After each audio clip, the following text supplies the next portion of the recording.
I'm Vinny Salmaran, I'm the business program director for USDA Rural Development. I want to just first thank Medb for hosting and collaborating on this event. Also want to thank our partners here who provide a lot of valuable information and introduce two of my staff joining me, Shirley Heatherly, she's located on Honolulu, and Chris Humphrey, he's actually the point of contact for Maui County. I just like to start off by saying who rural development is, because we're just one of over 20 agencies that come under the U.S. Department of Agriculture umbrella. Our mission is basically to increase economic opportunities and improve the quality of life for all rural Americans. So we have 3 program areas, and I strongly feel that rural development is the best federal agency because we're the only agency that can build communities from the ground up. We have programs for rural utilities that finances water, electric and telecommunication projects. We have rural housing service that provides single family, multi-family, farm labor, as well as essential community facilities. And I work under the Rural Business Cooperative Service section, where we have over 20 programs that help businesses. But today, I'm going to talk about the Rural Energy for America program, and Shirley will provide some information on the Value Added Producer Grant program. So the purpose of the rural energy that we also refer to as READ is to provide financial assistance to agricultural producers and rural small businesses to purchase and install renewable energy systems and energy efficiency. You can pull it out.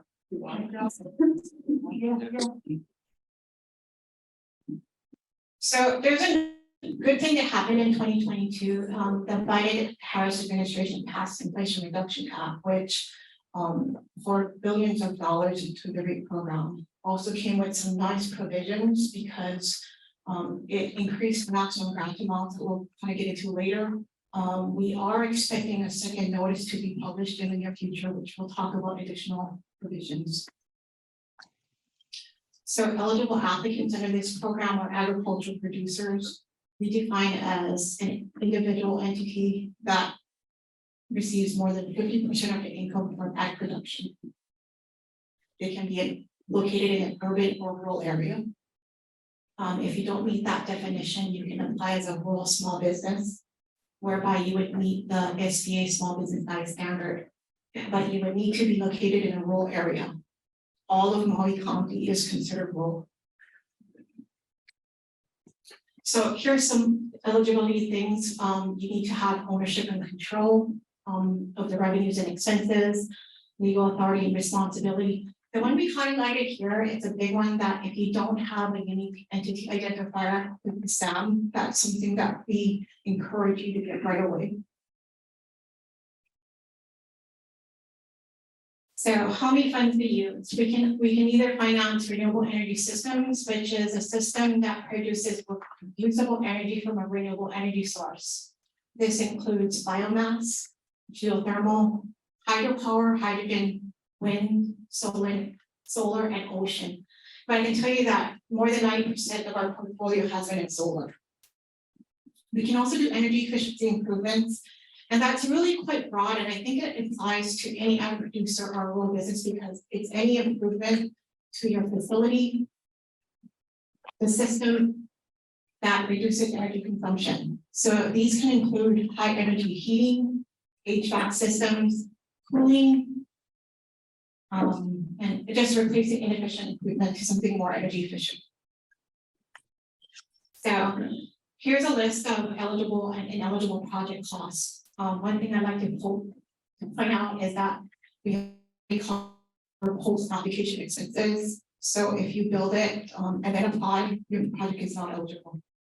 On the ineligible project costs, I think one of the big things I see is residential projects are not eligible. So for ag producers, if you have residents, part of the project, you'll need to document that the business uses more than 50%, and the total project cost will be prorated on that basis. I guess in the past, we got a lot of questions about EV infrastructure.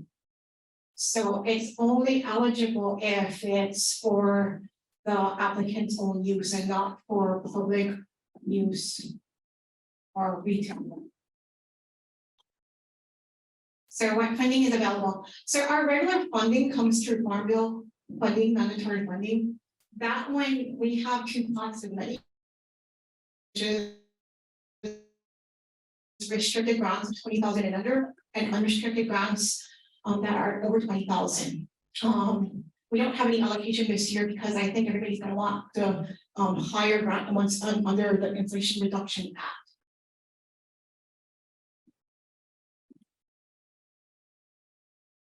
So under REAP, we can finance up to 75% of the total project cost. And there's three scenarios that you can apply. You can apply for guaranteed loan only, that funds 75% of the total project costs.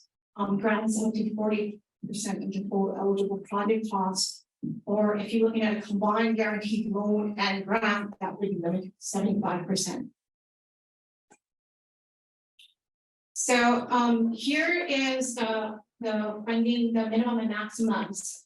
You can apply for one energy efficiency and one renewable energy system application per fiscal year. The minimum grants for energy efficiency is 1,500. Under our regular program, the maximum grant is 25% up to 250,000. But under the IRA funding, that's been increased to 40% up to 500,000. Under renewable energy systems, minimum grant is 2,500. 25% of our regular program up to 500,000. But the IRA has increased that to 40% up to $1 million. So great opportunity. Maximum guaranteed loans is 25 million.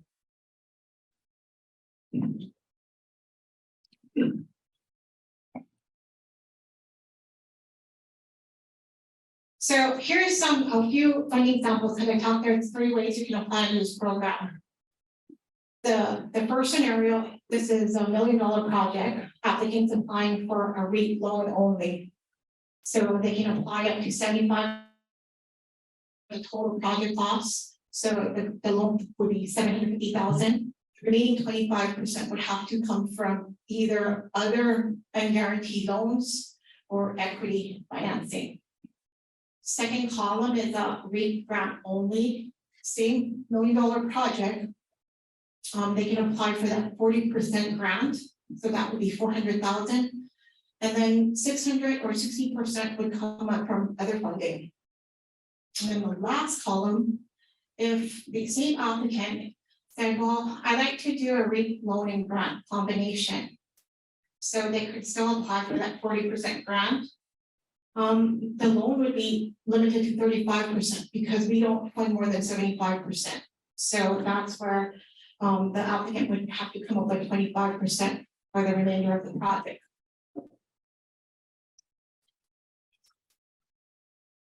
One more.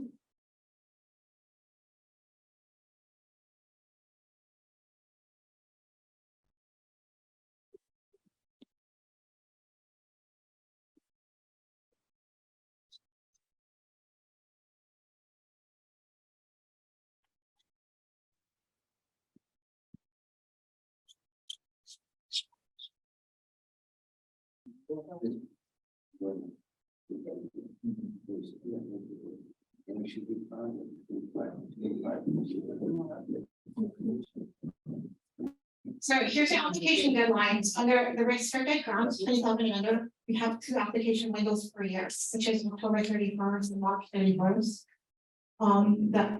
The unrestricted grants over 20,000, there's only 1 window per year, which is March 31st. But as I noted earlier, we are expecting that second notice to come out talking about the Inflation Reduction Act. That's going to talk about additional application windows, which I believe the next window will be June 30th. So this page has a bunch of resources. I've given you the website to the program website, the regulation that governs this program, a link to the notice of solicitation that was published in the Federal Register on December 16th. also linked to the small business size standard. And on the bottom, these are two technical assistance providers that may be able to assist ag producers or businesses interested in packaging their applications. On this one, I listed other resources that may be leveraged, or if REAP doesn't fit, this may be other agencies that you can contact to see if they can help finance the projects. So some samples of things that we've funded in the past. We funded Highway Inn located in Waipahu and Oahu. They got a 25% REAP grant for about $81,000. This was to finance a 106.2 kilowatt PV system. It was a nice project. They provided about 60%, 68% of their needs, and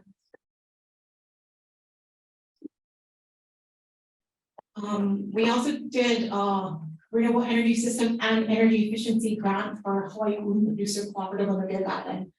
They did a 60 kilowatt PV system as well as energy efficiency reserves. So the other 75%, I believe, that was leveraged with the Hawaii Green Infrastructure Authority, and Glenn will talk about that later. We did a guaranteed loan and grant combination to Patisserie, which is a bakery in Pearl City. They got a 25% grant and a 50% guaranteed loan. The interesting thing on this is the remaining 25%, the client was short, so the credit union was able to make a second loan that was unguaranteed to help finance this project. And with the rebates and everything, they have already paid off. This one, we did a 25% grant for a Surfing Girl Airy to do a 35 kilowatt PV system, providing 104% of their energy needs. This project, they received a 25% grant for about $200,000. This one really showcased what we can do in energy efficiency. This is the Choice Mart supermarket in Kalajiku, and for them, it couldn't have come at a better time because a lot of the refrigeration was breaking down. So with the savings, they were able to reinvest into the store, which is a nice project. So just some tips. I recommend really read and follow the directions. Look at the notice of funding, and if you haven't already gotten your need into the identifier, that you need to get that right away. Don't skimp on providing any supporting documentation, and don't wait for the deadline to submit your applications. Contact rural development early so we can kind of work with anything that can get your applications completed. The other thing is that REAP only covers 40% of the grants, so you gotta know how you're gonna fund your project, and our grants are reimbursement, so we wait till the project's complete before we release funding. So in summary, the REAP program provides loan guarantees and grants to ag producers and rural small businesses. I have a link to the notice that was published on December 16th. Maximum grant funding is 40%.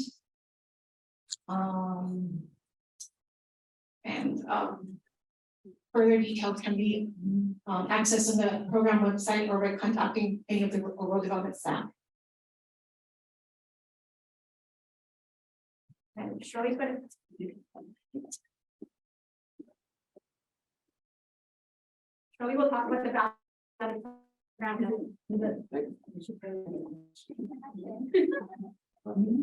Can we have a question?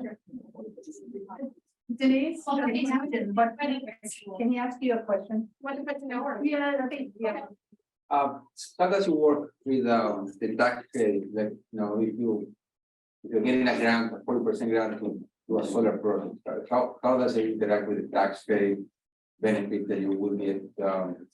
We don't get involved with the tax credits because they come at the end. So I highly recommend you talk with your tax advisor on the tax credits.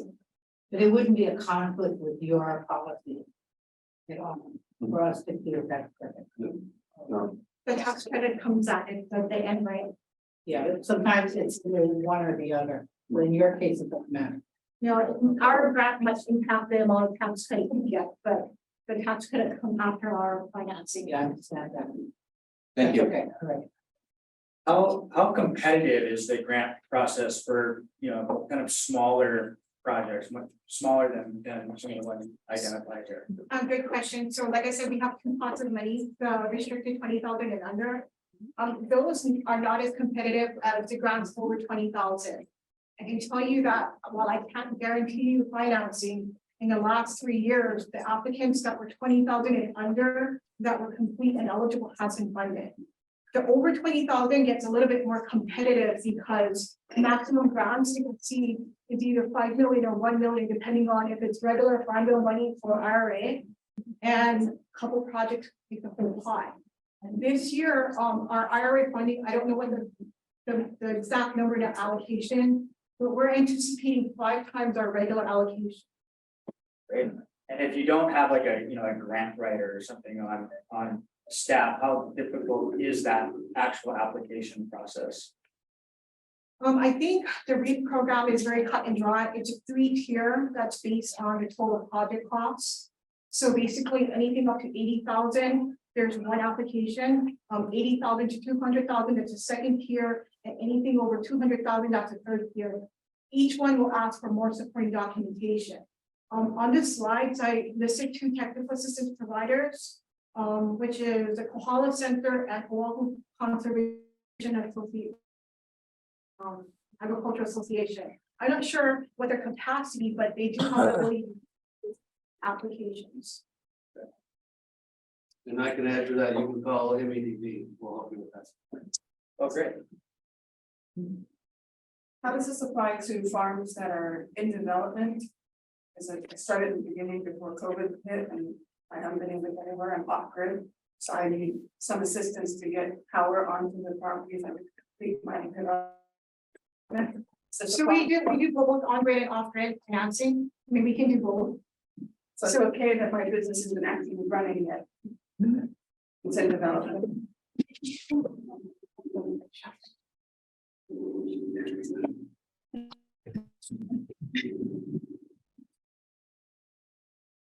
Sorry, what was the question? Does it apply to businesses that are still in development? I haven't yet been able to start my income generation, so I don't know what the application requires, but I need off-grid energy or I can't continue with developing my building. I think that is something we probably would be looking at on a case by case. Because typically when you're applying for this program, right? You gotta provide like historical data for the last 3 years, because you want to make sure that whatever your system you're putting in, there's gonna be savings, right? So in your situation, we probably would have to work with you in terms of where are you in your phase of your construction. Because you want to make sure also that the system that you're putting in is adequate, right? So, I think in terms, again, with a situation like that, we would probably be, working. Use the microphone for one, and I've got Margie, if you want to unmute yourself, we've got a question via live stream. Yes, thank you. And I also just put it in the chat. But so is it acceptable to add a small amount, like a small percentage for grant or loan management in the application, like to pay for the person that's going to do all the record keeping and the reporting, to pay for a small amount of their time?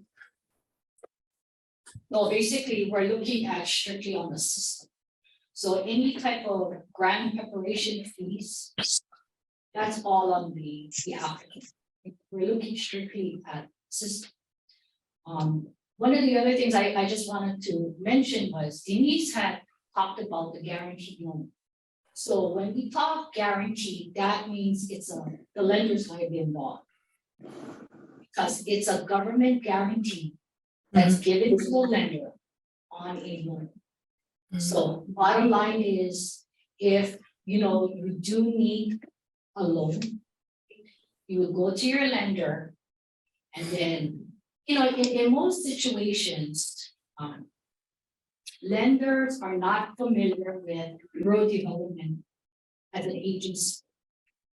And so what you may want to do is when you're approaching your lender, because you're interested in putting up a solar. And, certainly share the information that you have in front of you. If the lenders have any questions, give us a call. But again, it's a guaranteed loan, so you gotta get to the lender to buy into what you're trying to do. Because without a lender, then there's no guaranteed loan. Okay, and I'm sorry, maybe I didn't hear the answer, but like, there's a lot of paperwork and documentation that has to be saved to turn in after the project if it's reimbursed based. So is it acceptable to also put on there to reimburse a small amount of hours for that labor, or is that not acceptable? It's limited to the purchase and installation of the system. Okay, it's just a little muffled. So no, is that what you mean? We don't include any labor, is that right? No, right. Okay, thank you. I got another question, sorry, someone's typed in. Is there a deadline to finish the project with the county permitting taking as long as it does? Could be a while until we are allowed to install a new system, or do energy efficiency upgrades that may require a permit? Well, very good question. So there is a 2-year once the grant agreement is signed. That doesn't mean that we don't offer extensions, but out the door, it's 2 years once the grant agreement is signed. From the time of application to actual funding, what is the average wait time? In other words, when you apply for the grant, you guys review it. How long does it take to get funding on a normal basis? On, let's say, level, the 2-tier level, above the 20,000.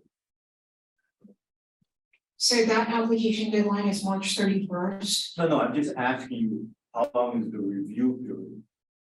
So what happens is we wait till after the application deadline and then we review all applications. Once we receive our funding and our allocation, we start funding from the highest ranking to exhaust funding. So March, you're looking at probably getting awards in July, June, July.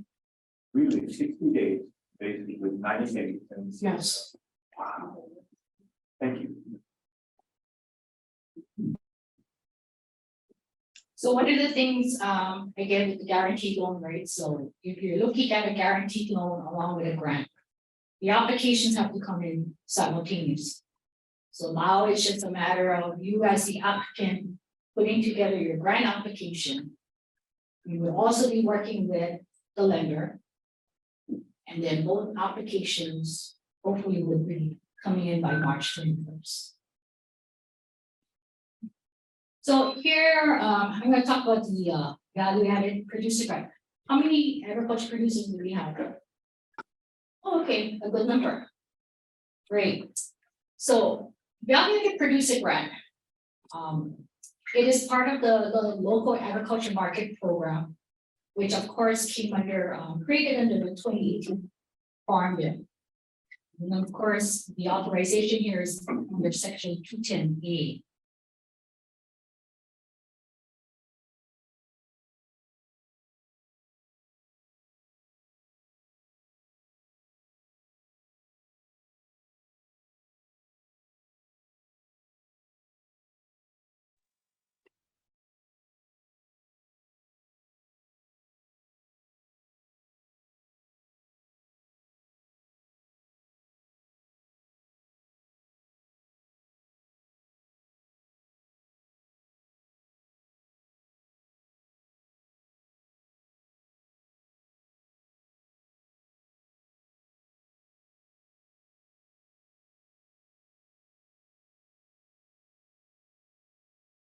Your market opportunities as well as your income. The VAPG comes in, there's 2 different types. Here we have the planning grant, which is the maximum grant is $75,000. The planning grant is to pay a qualified third-party consultant to help the farmer or the rancher plan for the marketing of and then determine viability of that value-added product. The working capital maximum grant is $250,000. It is for operational costs directly related to the processing and or marketing of the value-added product, which of course would then, depending upon the amount of the working capital that you're applying for, we could require either a feasibility study and or a business plan. The value-added producer grant is a national competition. So what that means that all of the applications that we receive have to compete on a national basis with all of the other applications that are received nationwide. Currently, we do not know what the funding levels will be for the VAPG. We don't even know what the application deadline is or will be. So the application deadline changes annually. The planning grant, again, is $75,000. Maximum working capital is $250,000. Remember, this is a matching requirement. There is a one-to-one match. Okay. So one-to-one match, 50% of the total project cost. Cash or in-kind subject to certain restrictions first. Grant period is up to 36 months. Of course, it depends on the complexity of the project. To qualify for this program, you either have to be an independent producer, farmer or rancher cooperative, agriculture producer grant group, and a majority controlled producer-based business venture. When you're looking at value added, or when we're looking at value added, this is how we define value added. There's got to be a change in physical state or produced in a manner that results in the enhancement of the value of the commodity. Physical segregation, source of farm or ranch-based renewable energy, locally produced agricultural food product. So here you see Kahuku Farms, which they of course got a grant and was to make their lilikoi butter. Planning grant. So it's to pay for a qualified consultant to conduct and or develop a feasibility study or a marketing plan or a business plan associated with the processing and or marketing of a value-added product. Working capital grant. So it could be used to set up your financial accounting system. Salaries for employees who are not family members or owners of the farm. Marketing campaigns. The jars, packaging materials, farmers market table fees, participation in trade shows.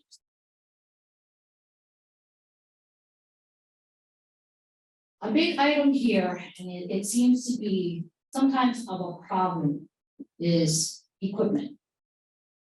So you have a farmer that wanted to expand his tomato sauce, right? Because he grows organic tomatoes.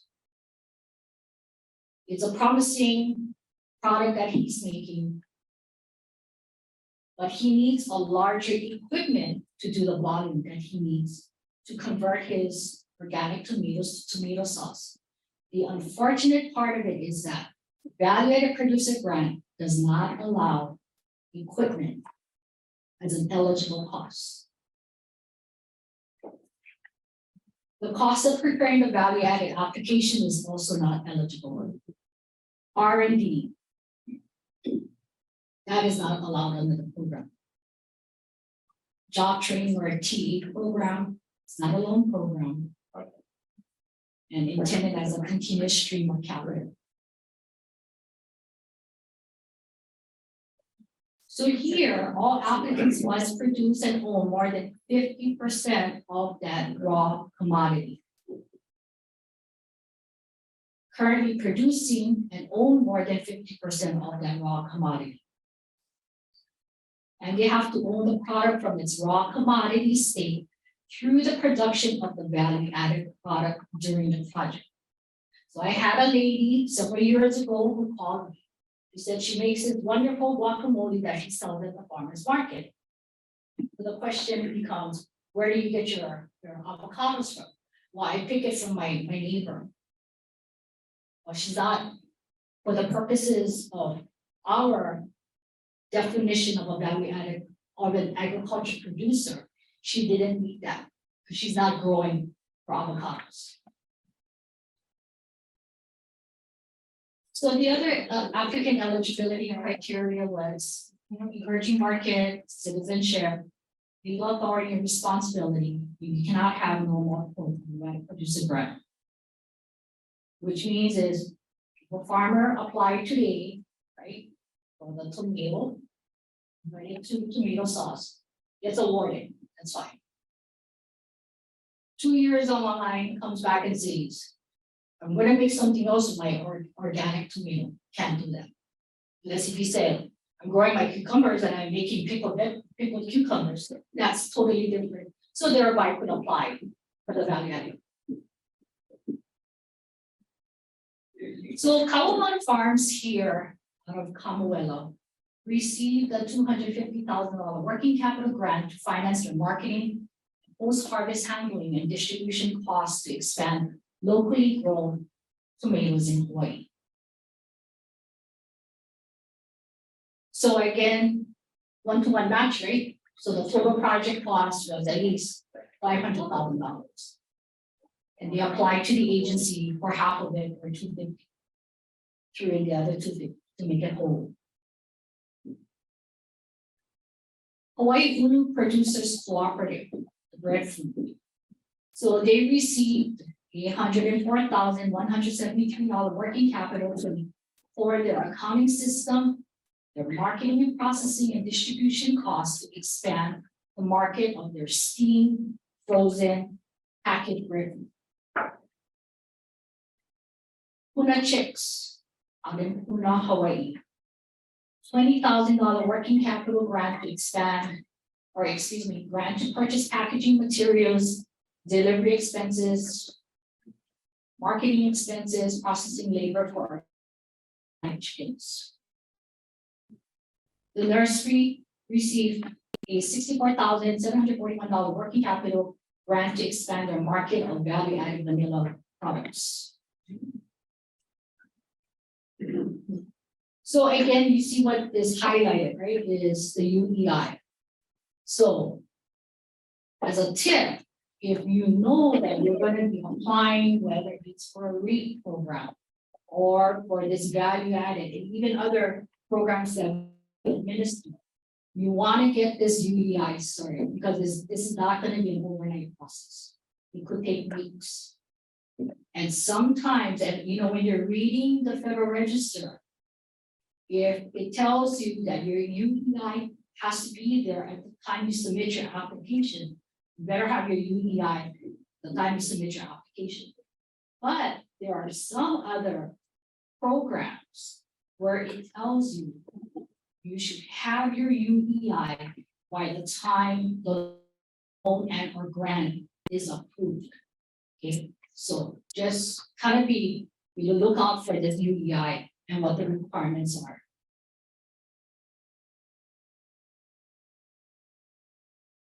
Yeah. So here's our contacts. I handle Oahu, Hawaiian American Samoa. We have Lehua who handles the Hawaii County. Chris Adkun, who's sitting back there, handles your island here as well as Lanai and Molokai. And then we also serve Guam and the Western Pacific. So with that, are there any questions on the value-added producer? Yes. Questions. The amount of funding and the deadlines haven't been announced yet. Do you have any idea when that's going to happen? I believe it's in clearance right now in terms of the regulation. But typically what I will tell people is that this value-added producer grant application it's a program where if you think you're gonna burn the midnight oil to get it to us the night before, it's gonna be really, really tough. Because there's a lot of information or questions that are asked that needs to be addressed when you submit your application. Because basically, as a reader, we need to know exactly what you're doing, what you're doing with it, so on and forth. So it's really a detailed work plan that has to be submitted. So my recommendation would be is to look at last year's Federal Register, which you can obtain through the website. Take a look at the Federal Register, take a look at what is being asked when you're preparing your work plan. So at least you have some guidelines to follow. And then when the actual Federal Register comes out, it's probably gonna take a tweak of certain areas. But I can say for the most part that overall, there hasn't been many changes to the work plan. The funding level probably, but not the work. And it's a competitive grant, so do you know if in prior years, all the funds that were allocated were used? Yeah, so what happens is it's a national competition rate. So once we get all of the applications, what we're doing here is we're determining eligibility. Does the applicant meet the definition of an agricultural producer? What they're, going to be adding value to, does it qualify? Right? So once we've gone through that process, whatever applications that have been determined eligible, then we'll have that ability to compete nationally. It's a hit or miss. 1 year we received maybe 6 applications, and unfortunately, all 6 were determined ineligible. But then in the next year, you could have like another 6 applications, and all 6 were determined eligible, and maybe some of them were funded. So, and that's why I'm saying that if you are looking into applying under this program, and being that it hasn't been formally announced, go onto our website, take a look at how it was announced last year, and start working on your work. Right, that my question was more, in the past, as far as you know, was a substantial amount of money budgeted for it, and there were very few eligible applicants. So some of that money just wasn't awarded because there weren't enough eligible applicants, or was all the money spent because there were enough eligible applicants, and it is truly competitive. Yeah, so but actually, yes. Typically, all the funds are spent. Okay, that's great. I mean, Yeah. Right, okay. And then the last question was, you said that equipment and production expenses can't be purchased with the grant, but can they be used as in-kind match? No, okay. So all your in-kind match also has to be eligible. Has to be the same. Okay, thank you. So if state, for instance, with your application, then they run out of funding, would your application move to the following year? No, unfortunately not. So once you get turned down, you can't apply again? You can apply again. You can apply again. If for some reason it goes through the whole national competition, unfortunately, your application was not selected, then you would have the ability to apply again for the next fiscal year funding. Yes. Okay. Any other questions? Any questions online? No. Thank you. Denise and I and Chris will be here, after to answer more questions. if you have any. Sorry, I did have one question, from Ashley online. If you have an existing energy system to replace, if applying for an off-grid power solar system, for example, that replaces a generator power, is that acceptable? Or does it have to be a specific existing energy system in place first? Well, for the energy efficiency, it's a replacement of an existing, like if it's a compressor or whatever it is, yeah. Ashley, did you want to clarify that question? Unmute yourself. If that's. I know she says thank you. Okay. Thank you. All right, well, thank you, everyone. Thank you. We're gonna have the different department from the USDA talk next, and that would be James. I'm James Rebello. I work for the United States Department of Agriculture Farm Service Agency. We're located in Kahului, Maui, but we also serve Molokai and Lanai.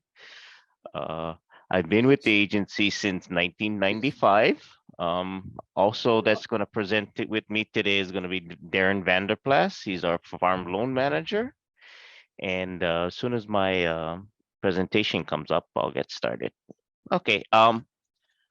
Thank you very much. I've already let you know who I am. You can go to the next slide, please. Okay, USDA Farm Service Agency, we have three main program areas. One is crop and livestock disaster assistance. The other is conservation, and we also do farm operating and farm ownership loans. Darren's going to talk about the third bullet there.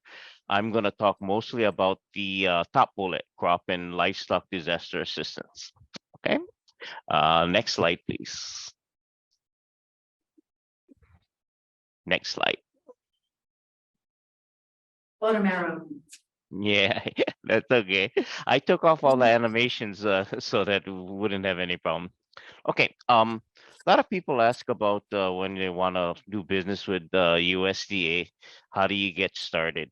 Generally, like any government program or anything, you're going to have to file an application.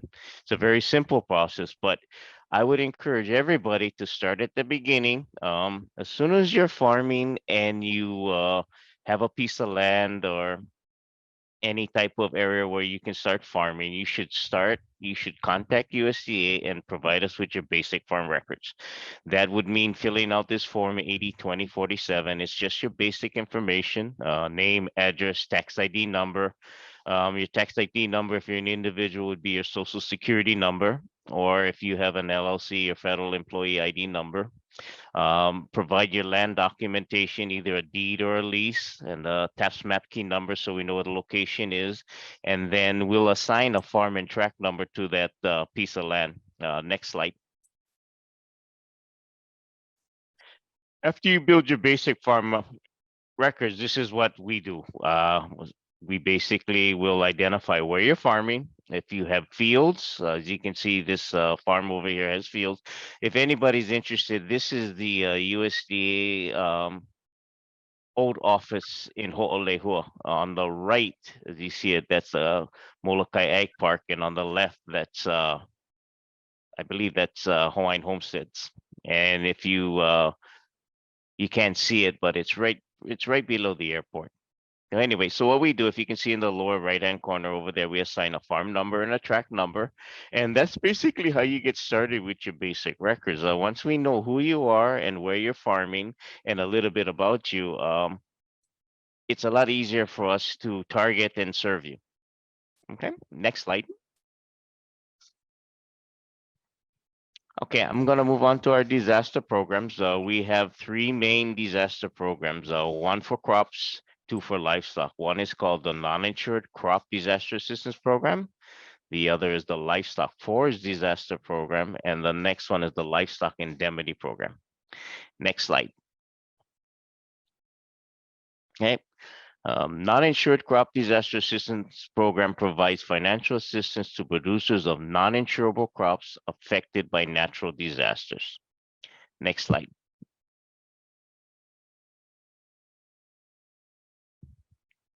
Okay, what's the non-insured?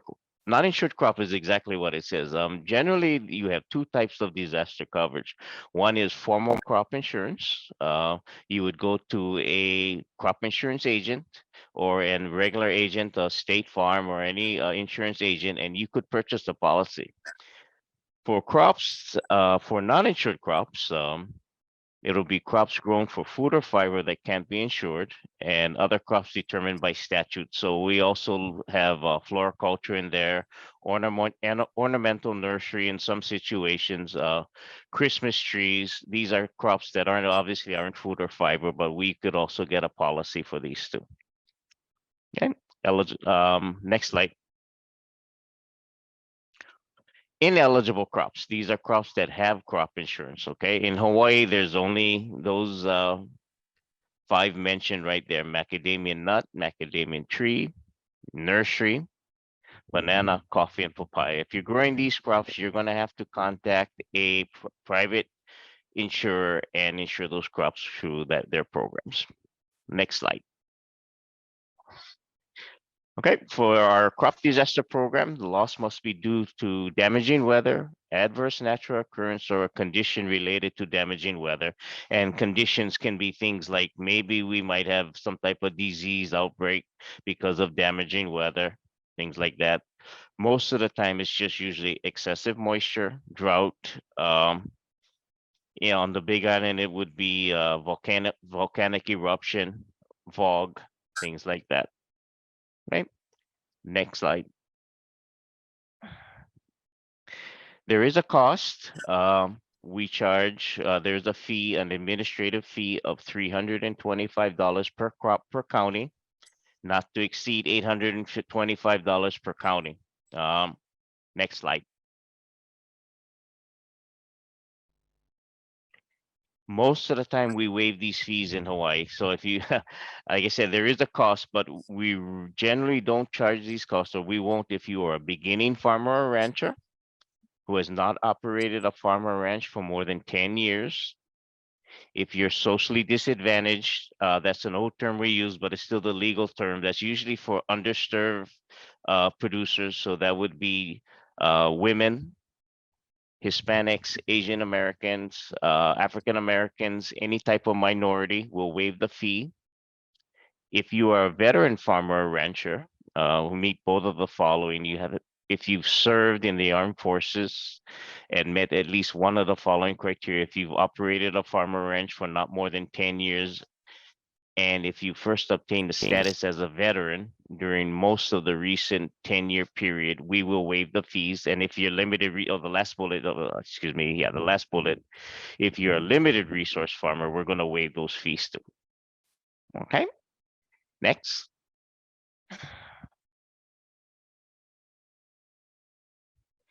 Okay, I'm going to move on to our disaster livestock programs. In 2018, Farm Bill authorized livestock disaster programs for livestock forage producers, and they are the Livestock Forage Program and Livestock Indemnity Program. I'm mostly going to talk about the Livestock Forage Program because that's the most popular program that we have in Maui County. Okay, next. Okay. Livestock forage disaster provides assistance to ranchers in areas affected by drought or fire. Maui County, as you know, everybody, we are extremely successful to drought.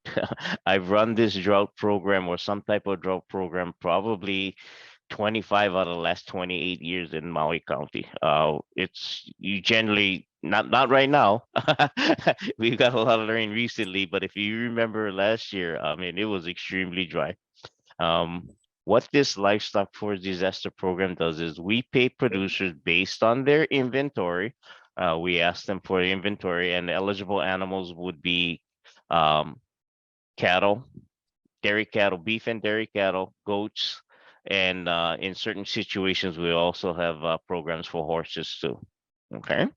Basically, we'll make one monthly payment when the county is rated D2, severe drought intensity, for at least 8 consecutive weeks for the US Drought Monitor. You might recognize that graph over there, that picture over there on the right. That's because when it gets really dry, you'll see this on the news. They usually quote the US Drought Monitor. As the drought intensifies, we'll make 3 monthly payments when the county is rated D3 extreme. And if it starts getting really bad, we'll go to 4 and 5 monthly payments when the county is really, let's see, when we get up to the exceptional level of drought. And that's that really dark color there on the bottom of that graph. Okay. Next slide. This is what it looks like up close. So this is a picture from May last year. As you can see, the west end of Molokai extremely drought. Most of Maui County is in some type of drought in there. Looking at the colors, it got really bad. This is this presentation is really low. By the time we got to the end of the year, it got really bad. And then we hit level 5, and that's where we're making most of our larger payments. Okay, next.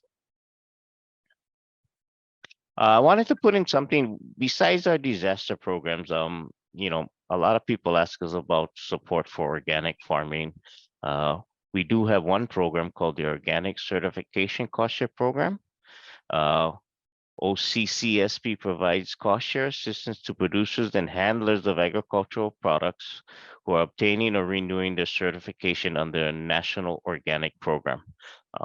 The Farm Service Agency doesn't certify organic operations or anything like that. You're going to have to work with a certifying agent. But what we do is once it's certified, you submit your invoices, your payment documentation to Farm Service Agency, and we'll pay up to 50% of the certification cost, not to exceed $500.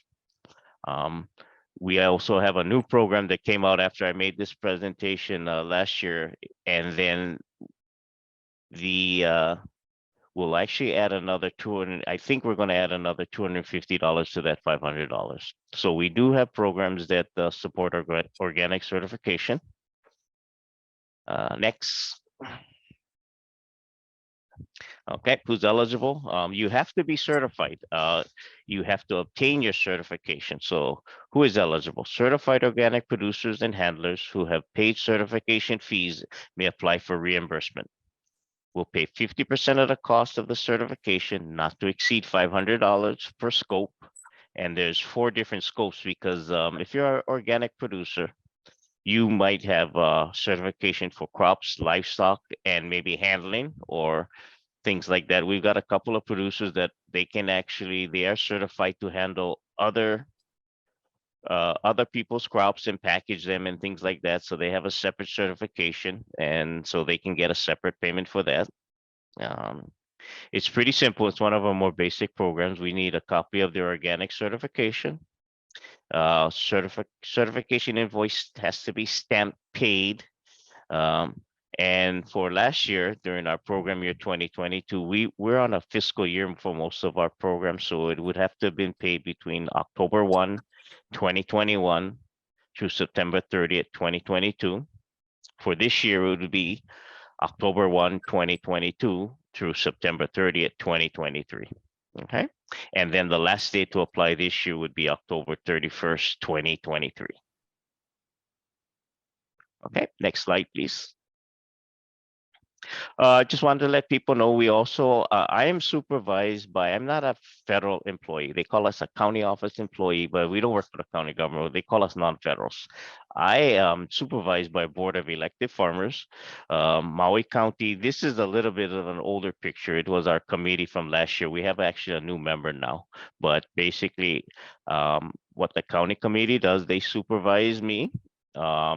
They get involved in how we deliver federal programs locally. And if anybody's interested, next slide, please. Interested in, I guess, running, it's an election. We hold an election every year. We have 3 districts. Next year, or this year, actually, I believe local administrative area 2 is going to have an election. So that area in red over there in South Maui. If you're on Molokai and Lanai, we just had your election last year. So that person's going to serve a 3-year term. And so if anybody's interested, they can contact me. I can send you a nomination form. Okay, next slide. Okay, program information. The best way to get update program information is to apply or access our e-newsletter. We send out a newsletter the 3rd week of every month.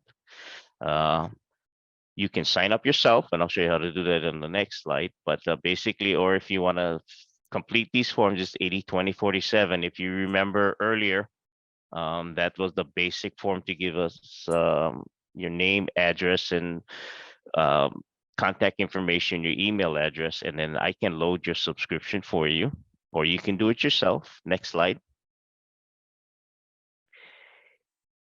If you go to fsa.usda.gov, and you scroll down to the bottom and you click on that Gov delivery icon, you can actually sign up for yourself without and just load your email address. Okay, next slide. Any questions? And then next slide. Okay, this is my contact information. You can contact me by phone, fax, or email. That'll be fine.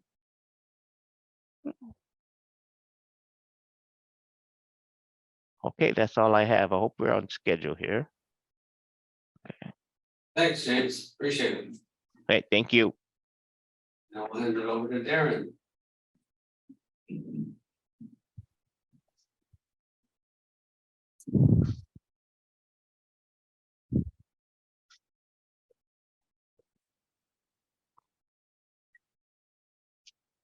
Good to see everyone today. My name is Darren Vanderplatz. I'm a farm loan program for the Farm Service Agency in Maui County, including Molokai and then.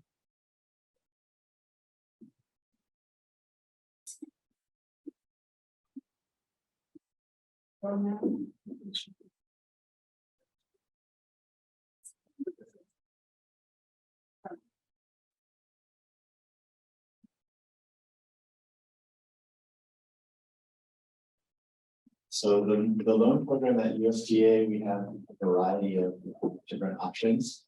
And our loan program is fairly flexible. We have direct loan programs where you apply, a producer applies directly through the Farm Service Agency in your local office. Operating loans and farm ownership loans are the two main types. Farm ownership loans, they can be used for construction and the purchase of real estate. Operating loans, term and annual, machinery, equipment, livestock, annual operating funds. So labor, utilities, supplies. We have microloans, $50,000 or less. Those can be used for farm ownership purposes as well as term operating purposes. And then youth loans, we're the only lender in the country who can make a loan to a 10-year-old without the parents signing off on the loan. It's under federal law, and we actually do this quite frequently with 4-H and also Future Farmers of America. Usually it's a steer or chicken, something like that, a small project. It's my favorite type of loan to make, by the way. We also have guaranteed loans. The guaranteed loan program is different than the RD guaranteed program. This one is where you apply as a farmer through a conventional lender, a commercial lender. It could also be a CDFI, Community Development Financial Institution. It could also be a nonprofit who makes loans depending on the loan amount. So the guaranteed loan includes farm ownership purposes. We often do this in the Pacific Basin because land prices are so high. So we partner with other lenders to use our 600,000 as well as additional funds from a commercial lender. And so the producer applies to FSA and the other lender simultaneously. The other lender requests a guarantee of their loan up to 95% of losses through the FSA. So in that process, because of that guarantee, the producer's risk rating should drop as well as their interest rate. When we partner like that, our interest rate drops significantly if the other lender has a larger portion of the loan. So if they have 50% or more of the purchase price of the property, then our interest rate drops to, right now it's 2.875 fixed. And then they have term operating loans where you can apply and then we can guarantee those as well. Machinery, equipment, and so lines of credit. In addition to this, we can combine any number of these together. We have beginning farmer down payment loans. We have emergency loans, but I won't get into those. Those are not as common as these main programs. Our interest rates change every month. Right now, they're 4.875, excuse me, for farm ownership loans and also construction loans. These can be used for, I'll get to the purposes on other slides. They can also be used for land improvements. And then operating loans 4.75. They've actually dropped since January, which is surprising. We expect them to go up a little bit more. They're the highest they've been since I started at FSA about 8 years ago. What happens though is that if your loan is approved in 1 month and the loan closes in the following month, and the interest rate changes, we choose the lowest of the two, and then it's fixed for the life of the loan. So FSA, we make loans to farmers or producers who are unable to access commercial credit, as our interest rates are subsidized by taxpayer dollars. So we can't compete with commercial lenders. So we consider it progression lending, where our goal is to get someone to the point where eventually they can graduate our lending, our credit, and be with a commercial lender. I have to say though, in the Pacific Basin, there aren't very many lenders who are willing to make loans to producers. And so FSA has a really, there's a great need in the Pacific Basin for FSA. So we conduct farm visits, typically annually. We request financials and farm production, yields, units that you produced, pricing for your product. And then we also work with borrower training vendors, and Gary is one of those borrower training vendors. So if we go through your application and we have a discussion about your training needs, including financial management as also production management, then we can pair you with a vendor that is appropriate for your operation. And then you have 2 years to complete that training.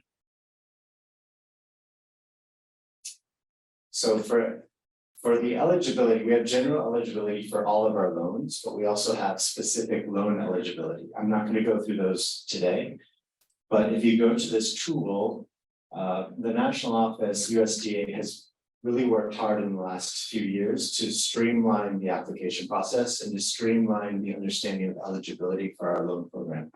And so if you'd like, you can go to there. It has a loan assistance tool where you click through it and it guides you through the eligibility criteria. As mentioned before, beginning farmers through the FSA, we consider someone who's been farming 9 years a beginning farmer. At 10 years and more, they're not a beginning farmer anymore. So how many of the farmers here agree with that? It's like every day you feel like you're a beginning farmer. So in addition to that, we consider a family farm an operation that produces $1,000 or more in sales per year. It's pretty good. So the farm ownership loan program, $600,000. It increased actually, it doubled from when I first started at FSA. Still not quite enough, so that's why we partner with other lenders. Purchase land, construct buildings, and then I put asterisks by the things that, along with rural development, we can have a conversation if you're interested in doing energy efficiency projects, solar power, and value-added improvements. We could have a conference call with RD and discuss the strategy to figure out what, where to apply first and how that would work with your operation. Direct operating loans, I put this picture of some pigs being pastured with solar panels. We've probably all seen the sheep rotational grazing with other livestock. Again, term annual operating purposes. These purposes can be, as we were listening and hearing about rural development programs, if something that they can't cover, if you apply through FSA, we might be able to cover some of those expenses or costs. And then the matching funds for the value added portion, we can make an annual operating loan for working capital that could be considered the matching funds. But again, we can just talk about that. We can have a conference call and discuss those options. $400,000 is the max. So you could have a separate loan through Farm Service Agency for the equipment that you might need to create your value-added products. The microloan program, again, $50,000 or less, same use of funds. The farm ownership purpose for the microloan, you can do land improvements or construction projects on land that you already own. And then the term for that is typically 25 years or less, depending on your cash flow.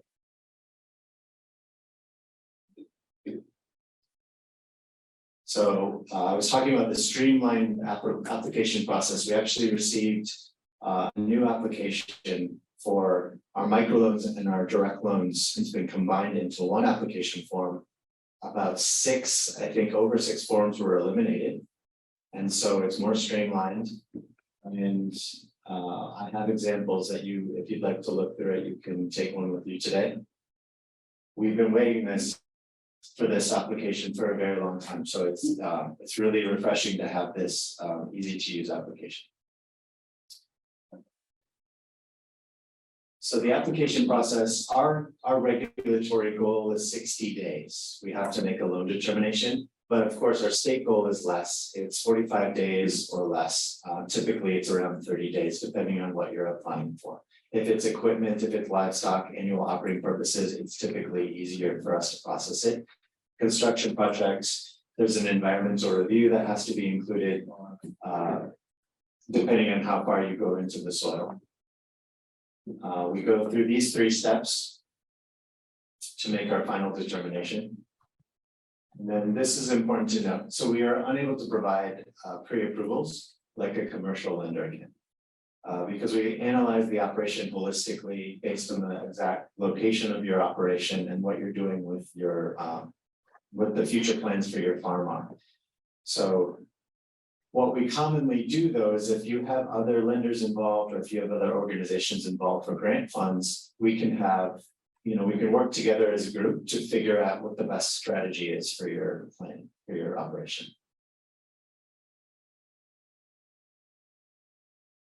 So you request an application from us, we will provide you an application. We'll go through the application with you one-on-one. I'm in the office and I have 3 team members who are available to assist you. But before you submit the application, talk with us, tell us what you're planning on doing with the loan funds, what the goals are for your operation, and then we can help you strategize. Anytime you want an application, you can go to the websites. You can go to any FSA office anywhere. We have over 2,000 offices in the country. So if you're traveling to the mainland and you want an application, you can stop by at an FSA office. And here's my contact information. I have a couple of questions come online. Yeah. Joe wanted to clarify, you said eligible farms earned $1,000 per, he couldn't quite hear it. Okay, gross sales of $1,000 or more per year. Okay, per year, yeah. That's the minimum to be considered a family farm operation. Okay. And then Marty asks, can the FO loan be used to purchase farmlands for the purpose to legit farm on it that happens to also have a house on it for the farmer to live in? Yes. Great. That's all I got. Anybody else? On the microloans, and say for instance, you have different farms on different islands. Would you be able to apply microloans on each operation? So one entity or entity member. One entity, different operation. Yeah, you can apply for loans for those. The cap for the microloan is 50,000. So only one up to 50,000 will be considered a microloan. Is that? Well, in other words, once you apply, you can only get one microloan. Correct, yeah. But you can have a farm ownership microloan for, let's say, construction and a 50. So that's $50,000. You can also have a $50,000 term of operating. What is the matching funds for any of these loan programs? Is it 25% like? Oh, these are 100% financing. Yeah.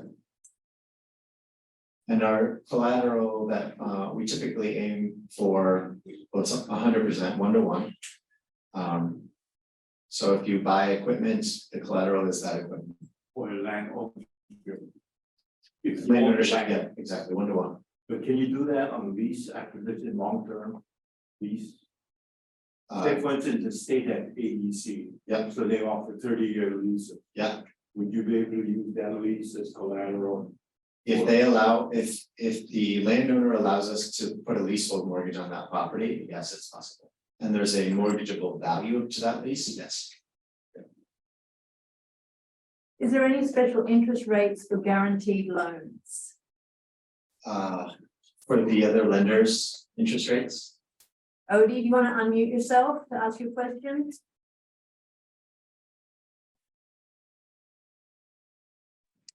Yeah, hey, yeah, I was just wondering if there's any special interest rates from that you guys work with the other lenders, or is it just the direct rate or the prime rate? usually it's usually what the other lender considers adequate for that loan, for that operator. So typically what happens though is that if we guarantee up to 95% of that loan, they're going to reduce the risk rating and reduce your interest rate. Cool. And then the 2.037 million, that doesn't include the 600,000 you could get from the farm ownership.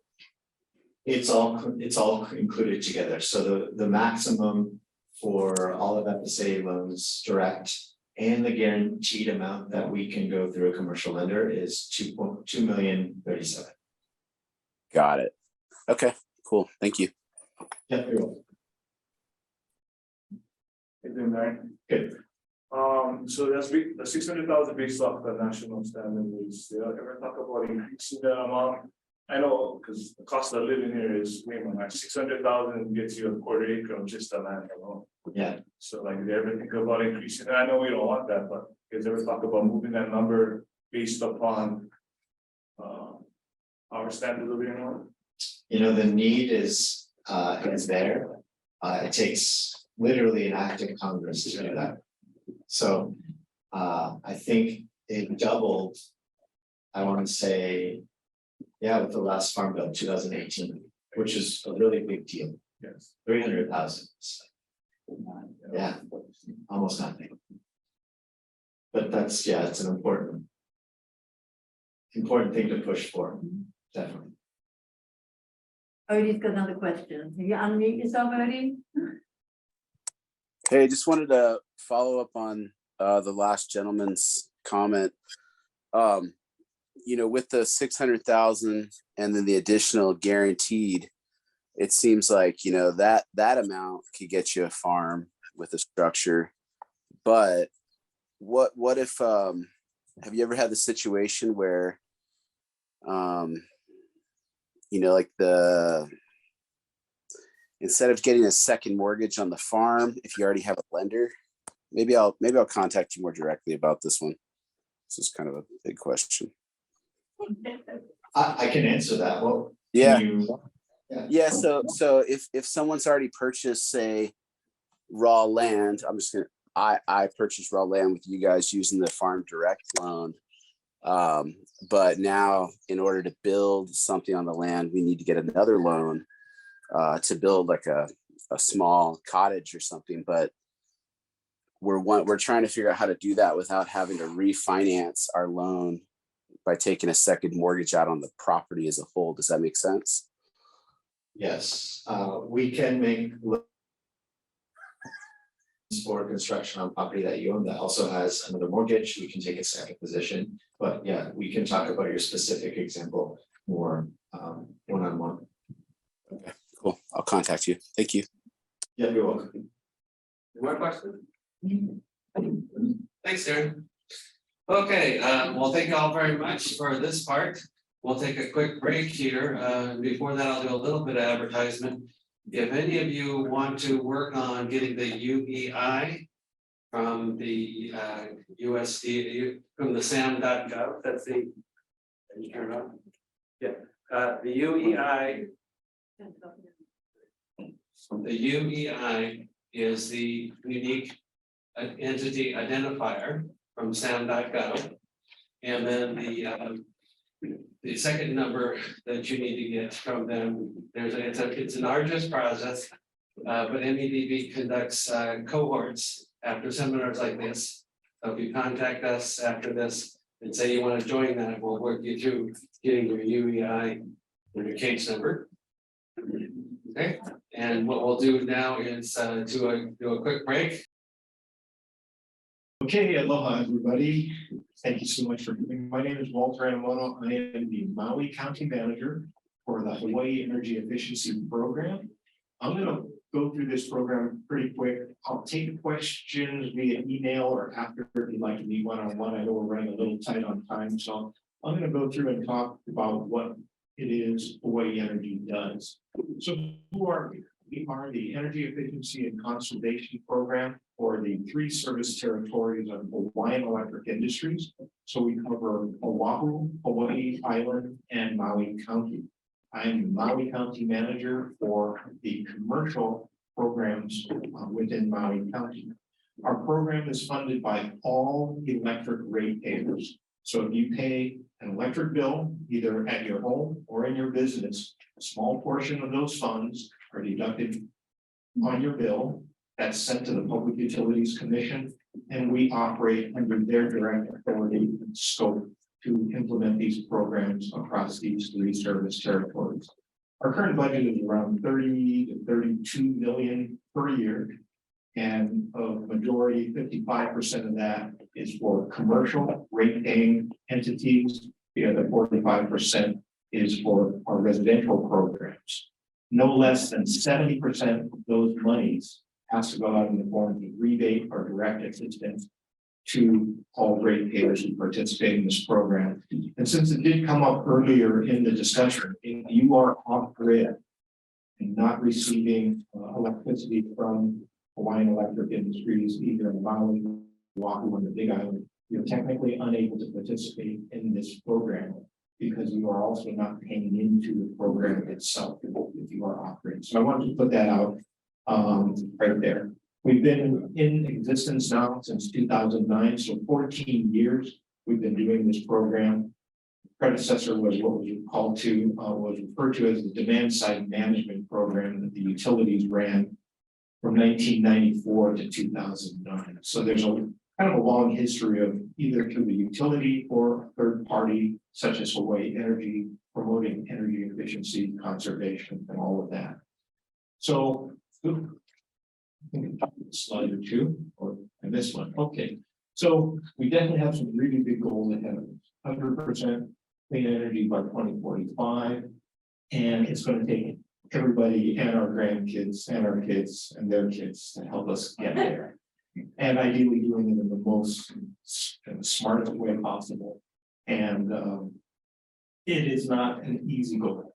People I know in the business, you know, we recognize that's going to be tough, but it's a stretch goal, and you know that's what they're there for. Keep striving toward. So we're here to help with that process, be it in the home or in the business. Our mission statement, again, to empower families and businesses to help make smarter energy choices through reduced energy consumption, save money, and get us to this 100% clean energy future. Our program is broken up into 3, what we call 3 pillars: clean energy technologies, accessibility and affordability, and economic development and market transformation. Clean energy technology is pretty much the bulk or broad section of our programs, where it is the direct rebates for promoting energy efficient equipment in both the home and businesses. Our affordable accessibility and affordability segment has grown over the last, I would say, 5 to 7 years, and we're doing a lot more with harder to reach sectors, both in the residential as well as in the commercial sector. Our economic development, market transformation, we do work with professionals in various fields associated with energy, technology, air conditioning, lighting, controls, different technology that again helps us move toward this, getting those implemented and moving toward that 100% clean energy future. This is kind of, I don't know how many people have seen this before, but this is the main pyramid that we kind of work off of. And what sometimes doesn't get talked about a lot is the foundation of all of this, and that's energy conservation. It is the easiest, quickest to implement, but sometimes it's the hardest to do because conservation is education and behavior based.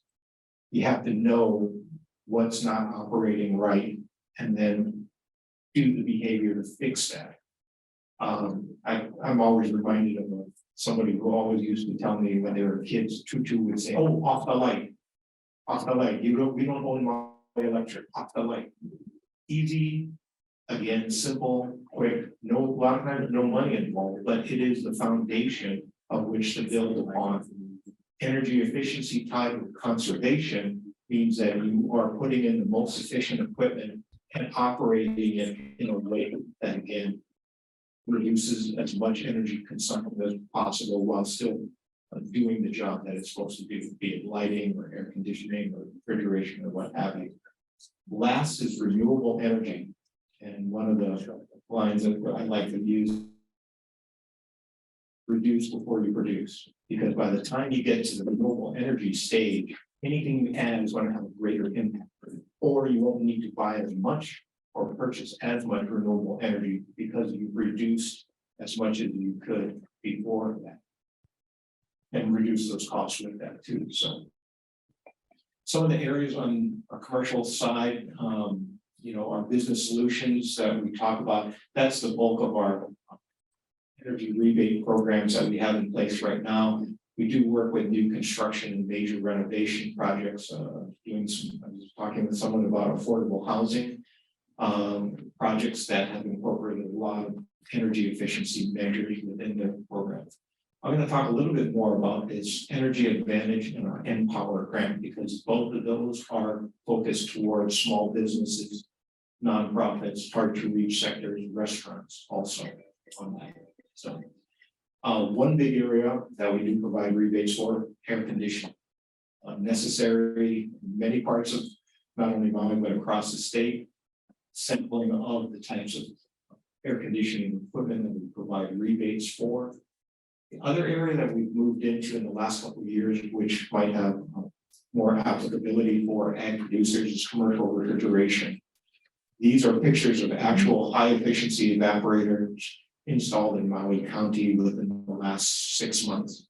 And that's beginning to be a growing awareness with not only refrigeration contractors, but with owners who have walk-in refrigerator or freezing equipment, because those are substantial costs. And that can be made more efficient, and that will help any operation who needs either chilling or freezing product. Water heating, another area that we've long been involved with rebates and incentives for solar hot water systems, as well as the other one is heat pump water heating.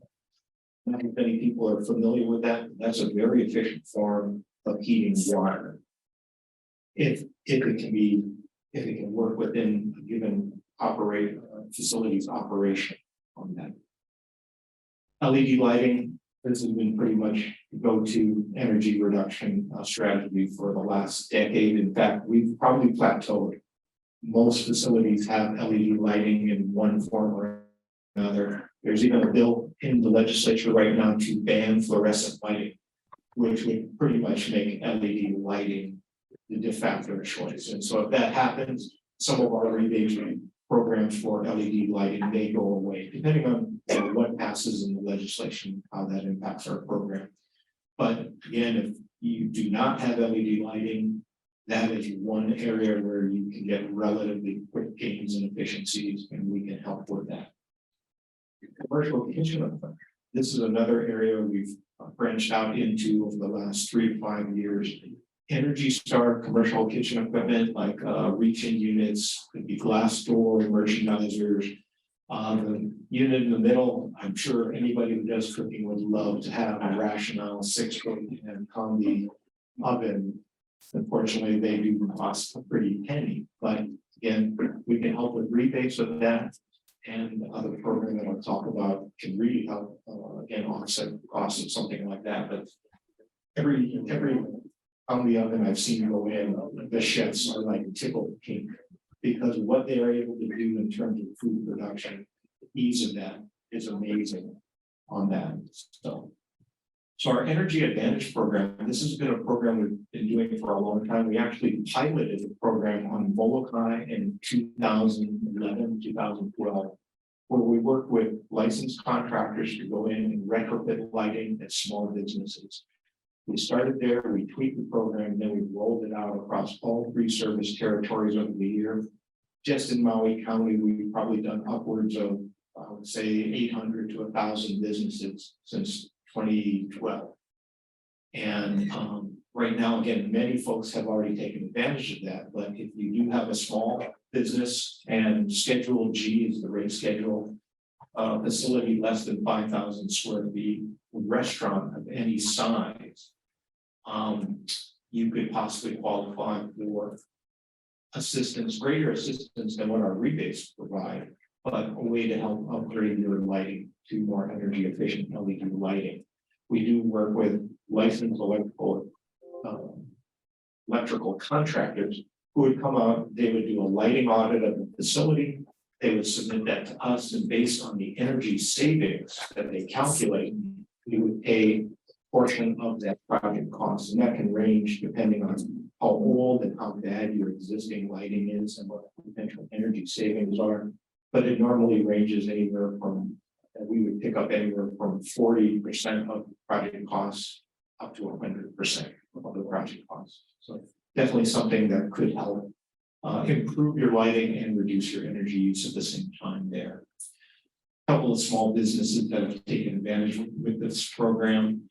And if you get a chance, we actually have a YouTube channel, YouTube at hawaiienergy.com. This was a recent study or a case study of somebody who participated in this program, Fitness Therapy Hawaii, where they work with patients, kind of like an occupational therapy or fitness therapy for people who have with challenges. And it's a really neat story. We have something like 187 videos on this YouTube channel covering all topics, and it's a great resource to learn more about what we do and how we can help build business going forward. Empower Grant is something we rolled out a couple of years ago, and it was actually called our Energy Relief Grant after the COVID pandemic hit. And we saw that so many small businesses were struggling. And so we developed a grant program on top of whatever rebate that we would provide normally for equipment, and try to help move projects that again could help people or companies, small businesses reduce their energy use to get through that period. Since then, we've already done that now. This is our 3rd year. Some of the Maui County entities and on Molokai that we've helped within the last year are up here.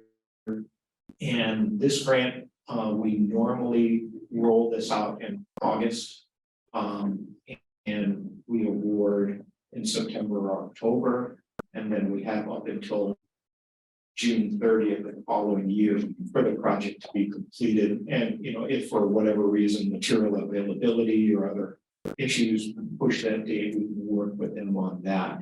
But it is something that again, if you're looking for another possible funding source for energy efficiency improvements, this might help with that.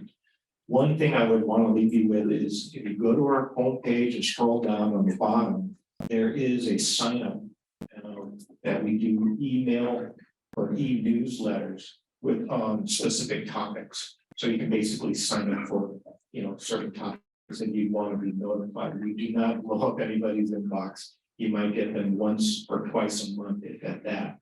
But it's the best way to stay in touch with our program, because sometimes when we announce things, I might get like 1 day notice, and then it will go on the email list, and then maybe a day or two after that, then it will go out to the public. So you normally get a little bit of a heads up before we roll out any program changes or things like that. So I encourage everybody to sign up for our e-newsletters, and hopefully we'll be on top of any changes or any new programs or offerings that we have.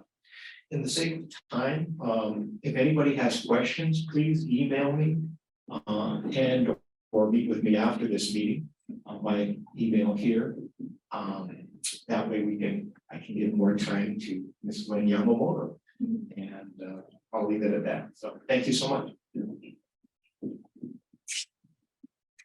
Thanks, Walter, appreciate it. I can do a verification. I have a business here in KA, and my electrical contractor estimated it'd be $3,000 to replace the lighting. Walter came in and did it for free, and our electrical bill went down by $200 a month. So, thank you, Walter. And with that, Gwen.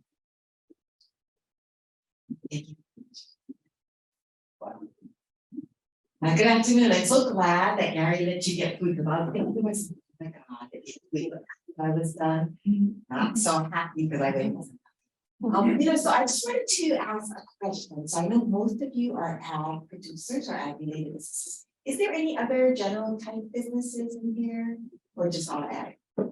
Some general type, any other bit, yeah. So Shirley mentioned during her presentation about the value add, that it doesn't provide grants for manufacturing equipment. I just wanted to mention our sister agency, HGIA, that they do manufacturing grants. Their application typically comes out at the end of the year. They're actually vetting the application pretty steep in December now. It's similar to USDA where it's a reimbursement.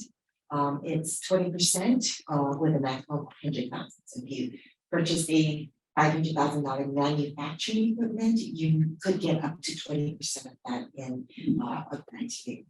What was the sister company? HTBC, Hawaii Technology Development. Thank you. Okay, so Hawaii Green Infrastructure Authority, we were constituted by the legislature in 2014, and the reason why the legislature felt that it was important is in 2012, I think that might have been the heyday of solar. What they found was the early adopters were affluent homeowners and big businesses who either had cash to install or could get financing for that. And so what they wanted to make sure was that no one got left behind. So when we were first constituted, we did direct financing like a regular traditional lender, except we went lower in our credit scores and underwriting. We went down to 600 versus typical lenders wouldn't go quite that far. The legislature at the time said that 51% of our loans needed to be for underserved, ratepayers, and that's for regular. And the reason why they said 51-49 is because if you think about someone making loans to people who typically don't qualify for loans, that would not be a very good loan for full year performance. And that's why it's 51%. In June of 2018, we started taking applications for our bond bill repayment mechanism. And what this is we make a loan and we estimate what your utility bill is going to be after we make your loan. You can apply for solar hot water, commercial energy efficiency, or solar PV. And if we can estimate at least a 10% savings, we approve them. So we no longer take credit scores. We no longer do typical debt to income underwriting. The credit screen is we check with the utility, with NECO, have you had a disconnection notice over the last 12 months? If the answer is no, then you're eligible for the program. The next thing we do is we look at what you want to install, whether it's HVAC, whether it's solar hot water, whether it's solar PV. And we look at your historical consumption. And based on that and what you're looking to install, typically, I think 99% of what our financing is solar PV. If we can get a 10% savings, we approve the loan. The obligation is tied to your electric utility meter. It's not necessarily tied to you or your business. And the reason why we did that is, again, the legislature was looking at who is not eligible to apply. 43% of our households rents, right, because of the cost of real estate. And that's why we created this program, because when the renter is living in a rental house that has solar, they pay for the loan via their electric bill, right? When they move out, they're no longer obligated. When the new tenant moves in, they start paying. And so similarly for leasehold commercial properties, we have that available for these businesses. Again, in September 2019, what we did because of our on-the repayment mechanism, we decided that we are no longer going to do affluent or large businesses. So we only do loans for underserved, and we define it as LMI, low and moderate income households, small businesses, nonprofits, and multifamily. And again, we finance commercial energy efficiency and renewable energy. We still do underwriting for direct financing, but we actually have it go on bill. And the reason for that is I know they were talking about rates. Our rate for our on-bill program, we don't, like I said, we don't, right? It's 5.5% fixed for the term of the loan, which is typically 20 years. If wants, and we do have a lot of businesses who say that, because if I can underwrite them and I can get a certain debt ratio, I can lower the rate to 4.5% over 20 years, which is a very good rate. We also do third-party owned systems, meaning that sometimes a nonprofit or a small business, nonprofits typically couldn't take advantage of tax. So it was typically done through third-party owned systems, and they purchase the energy through our purchase. There are some small businesses who often say, I don't really want to own the system, I don't want to take out the obligation. Finance it through a third party, and the small business purchases the energy through our purchase agreement. What we do with that is because we found that third-party owners are really there looking to monetize tax credits. That's what they're trying to get. They don't necessarily want a 20-year contract with a ratepayer. And so there's typically an option to purchase within the 20-year contract. Typically it's 7 years, 10 years, depending whatever is negotiated. And what we found was ratepayers, nonprofits and small businesses who had made a power purchase agreement before we came along and wanted to purchase the system, called us to say, can we finance that? Unfortunately, as a state agency, we can only facilitate new solar projects, so we cannot help them because it's already been installed. However, knowing that when we designed our program, we designed it so that the ratepayer, if they wanted to exercise their option to purchase, can use the balance of the loan to the third-party owner as part of their purchase price, so that they don't have to come up with a lot of cash or a brand new loan, because by then the equipment is 7 years old, and can you imagine trying to get a bank loan on a 7-year piece of equipment? Okay. So the reason I mentioned that is because if the small business or nonprofit purchases the equipment, assumes the balance of the loan of the third-party owner, and we gave them a 4.5% interest rate, they assume that same interest rate, 4.5% for the remaining term, which could be like 13 years. There is no prepayment penalty. So we encourage our borrowers to pay us off. When you get your tax credit benefit, pay down your loan, we will re-amortize it so that you get a loan.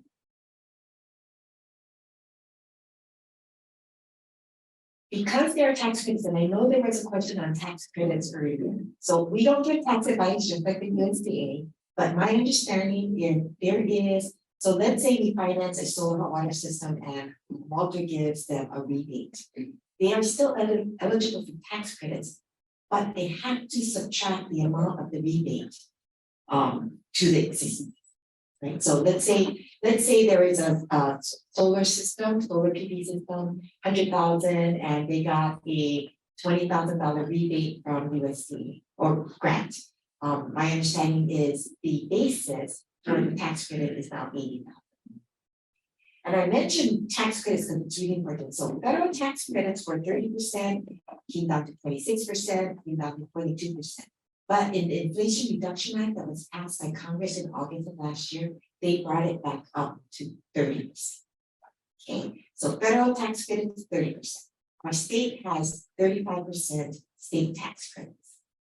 If the business does not want to or does not have tax liability, because it's whatever tax credits are, they offset with your tax liability, right?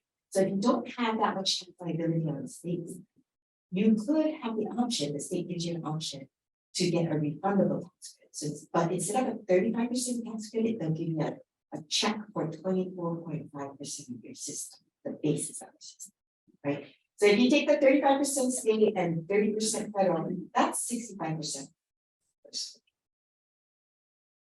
But because of the tax credits, we go long-term, right? We go 20 years.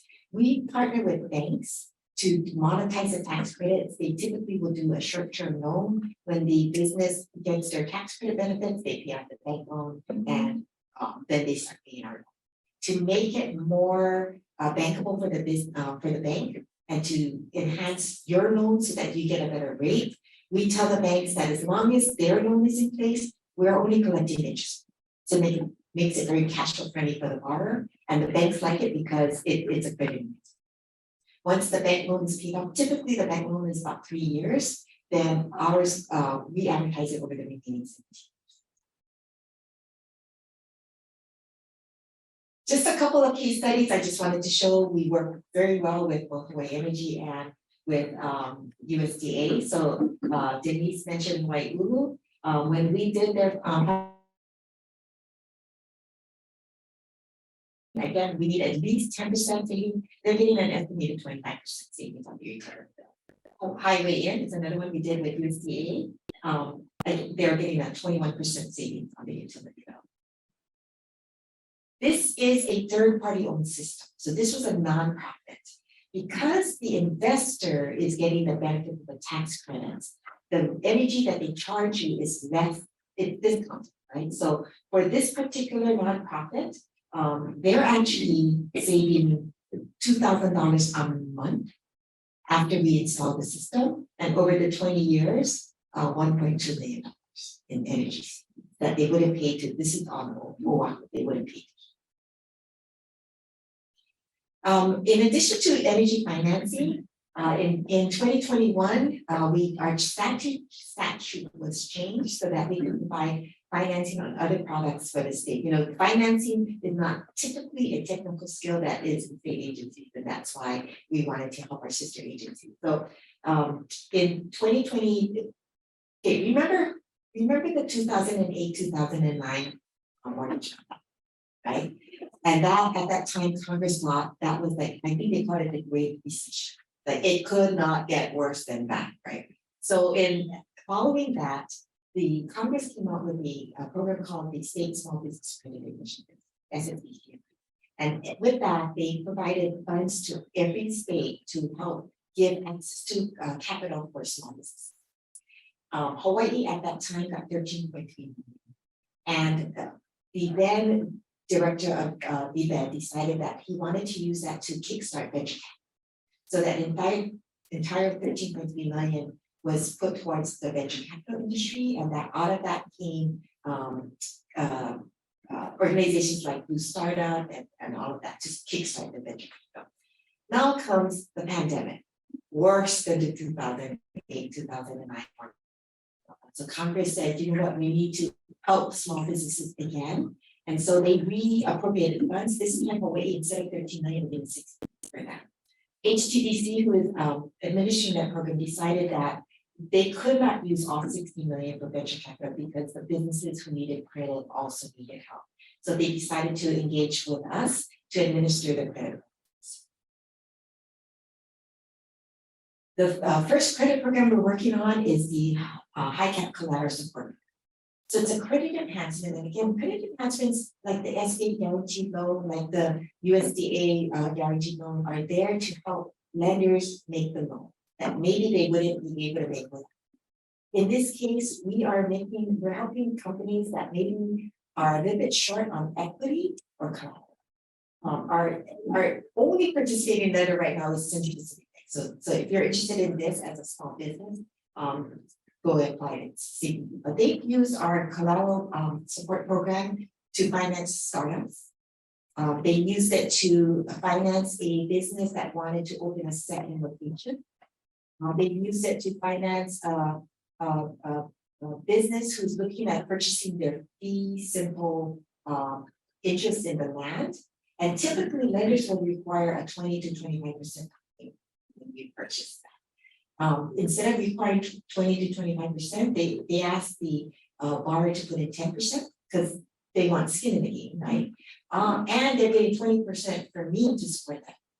That extra 10% or 15% that the borrower would have normally needed to put in towards the down payment, they can use for the working capital. They've also used it to help with a bigger working capital. So a company applied for $100,000. The bank felt comfortable with an $80,000, but getting 20% in cash collateral to me, they're able to give them $100,000. So those are uses that perhaps if your business is in that category, it could be helpful. Eligibility is, it needs to be no more than 750 employees. I think it's probably most of the businesses in Hawaii. The maximum term is 10 years or less. And again, we provide cash collateral in the amount of 20% of the loan amount, up to $1 million. Minority women and veteran-owned businesses are encouraged to apply to the federal government. Again, this is the federal program and they like to save businesses. Loan prices, startup costs, franchise fees, construction, equipment, and expansion. The way it works is you go, if you have a loan that you need, you go to Central Pacific Bank. If they're having trouble underwriting it just by themselves, you can mention it to them or they will reach out to us and put it into this HGIA program to provide them additional support so that they can. We have another program that we're using with this money. We're calling the HGIA loans program, where HGIA is doing direct lending in the form of participation or in the form of a subordinate debt to companies. But what this program is looking for is projects that are what I define as catalytic or transformative that can help the state move its go forward and its goals. An example would be Molokai has a community-led, community-owned project. That would be a transformative project, first of its kind in the state. Agricultural processing plant that could help a lot of farmers. That could be something that could be transformative and that type of. The last program that I want to talk to you about is our commercial property. It says clean energy and resiliency program. I don't know if anybody heard of CPACE, commercial property clean energy financing. That is prevalent in the mainland. We are the 39th state last year to get this. So 38 other states have it available to commercial property owners. Our state's legislature passed it last year. We were working with the counties. In fact, this morning I met with their county officials to see if they want to opt in and provide it for commercial property owners here in Maui. This financing is a different from a regular mortgage where the commercial property owners and agricultural properties are considered commercial for the purposes of our program eligibility. Can opt in for a special assessment that is similar to a real property tax. So it's a voluntary assessment to say, you know what, I want to make a CPA loan and I'm going to pay it back through a special assessment that looks like a property tax. And the reason why that's important for commercial property owners is because if you look at the pyramid of risk for lenders, the first mortgage is on the top of the pyramid, then the second mortgage is second, and as you go down, equipment loan, car loan, credit cards, working capital, at the farther you go down, the more riskier it is for the lender, the higher the interest rate, right? In the pyramid, the property tax sits on the top of it. So it's a risk mitigator. So this is not a property tax, it's a voluntary assessment, but it's just like a property tax. So it's going to sit above the first mortgage. So that allows the lender to go longer in your term, and the rate will be less than if you just did an equipment loan. In the mainland, typically CPACE loans are primarily for energy efficiency and renewable energy. But when we were working on this statute last year, we wanted to expand it. So we included water conservation measures, we included resiliency measures. On the Big Island, there are some companies looking at seismic things.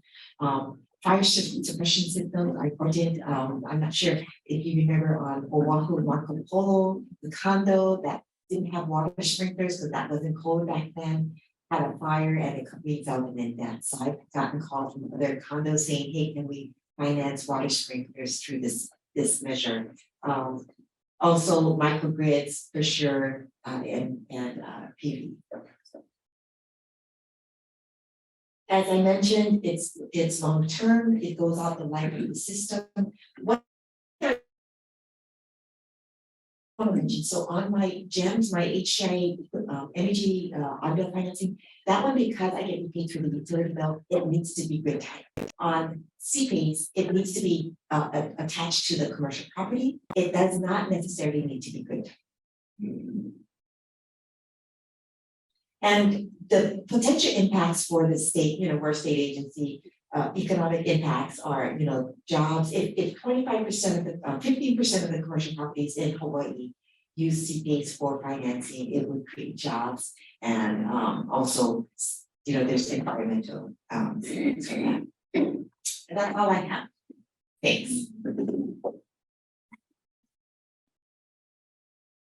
Thanks. Good. Any questions for Gwen? Go ahead. You have an example, your case study, can I get a picture of the one that was the, it was after the Ulu. The restaurant.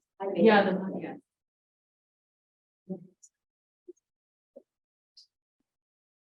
And let me share, since you're taking a picture of Highway Inn, so that particular location for Highway Inn was leased. They owned, it was a lease land. Like I said, we go out 20 years, however, the property owner said, I don't want to have to deal with another one going in, because typically if we let it go in and out, the tenant goes in and out, the property owner is responsible to disclose it, right? That particular landowner said, I don't want to do that. So he allowed Highway in, but he said, you need to advertise it over remaining 17 years. So we're able to be flexible that way, however it works for the property owner or the business and as long as it's within our underwriting guidelines.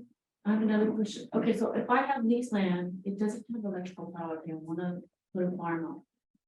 And so I want to use renewable energies, solar and wind. So there's a lot of information. There's a lot of confusion. So I can go to the USDA and get a loan for the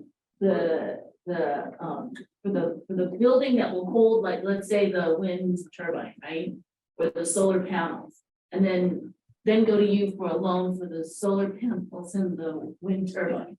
But Is that how it works? So if you're grid tied, if you're like hooked into MECO, then it becomes, if you're not, then it could be, as long as it's attached to a building or the land, it could be financed through commercial properties. Any other questions? Thank you very much. And thank you all. As here at MEDB, we do provide business services. If you need help, even from the startup of getting your IRS tax number, EIN, and then the SAM.gov EUI, and then the case number, it keeps going on and on. So it's a really complicated process. It can take time. I help people walk through that. Usually do it as a cohort. So if everybody in this meeting here wants to sign up, everybody wants to sign up, you go forward. We'll do one starting next week and walk you through the whole process so you can get in getting the EUEI number is something you need for any grant, for anything, even a county grant. Keep that in mind. All right, and anything else? Anybody have any general questions or other questions? Anything else popped up? All right, well, thank you all very much. Yes, you're welcome. They have some more information, bags to put all your components in, and some more information as well as my business card here on the table. All right, thanks, Walter. Sorry. Yes, please do a survey. It should be on your table. The QR code and the. Yeah. Did you have your tax ID number? Yes, you have to have your tax ID. You can use your social security number if you're a sole proprietor, not always recommended. Or you get an employer identification number from the IRS and use that to get your UDI. Yes. That's a new number from SAM.gov. Go on. Could you put a presenters, you go in, I think Darren, I've been before, you guys help homesteaders?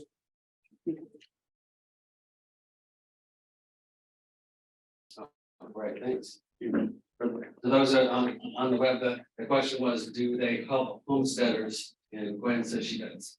Thanks very much. All right, well, thank you all for coming and please sign up, please do the survey.